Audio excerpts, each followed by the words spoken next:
but I'm pretty sure going outside is an effing stupid idea, I blurted out, momentarily forgetting there were kids around. Sorry, I didn't mean to say it that way. Joanna and I moved to the window, ordering the kids to stay away.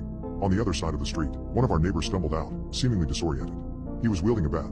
"I'm going to duck you up," he yelled. I pulled the window open, ready to yell at him to get back inside. No sooner had our neighbor reached the crying man, than the air fell to a deafening silence. A second passed, then the sobs were replaced by a maniacal laughter that increased in intensity with each passing moment.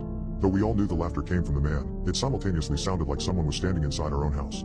It was the loudest thing I'd ever heard, enough to knock us to the ground in absolute agony. "Close the window," Joanna screamed. I quickly did as commanded to no avail. Despite our efforts, the laughter remained as incessant and loud as ever. Then as suddenly as it had begun, it just stopped. "What was that?" Alex cried as Joanna grabbed both him and Stephen in a tight hug.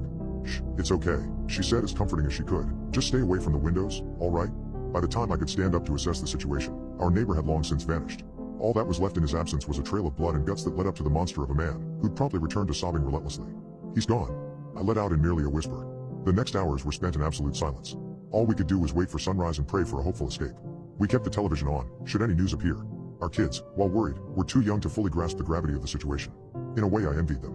They saw us as their ultimate guardians, able to protect them from any harm in the world. But based on what we just witnessed, I didn't believe that to be true.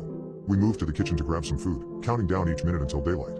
But as I noticed the first orange hue appear on the horizon, I once again felt my legs give up beneath me. In less than a second, darkness enveloped me, and I fell unconscious on the floor. Once again we awoke around midnight the next night, meaning yet another day had come and gone. But that time we didn't have any phones or computers to tell us the date, as the batteries had long since died. All we had were a couple of wristwatches to tell the time. Still, the sobs persisted. It had gotten ever so slightly louder since our neighbor got unalived, but despite the obvious calls for distress, there wasn't a single hint of sadness portrayed in his broken cries. The more we listened, the less we believed the man to be human. "Let's turn on the lights, that thing is creeping me the hell out," Joanna said. I flicked the switch, but nothing reacted.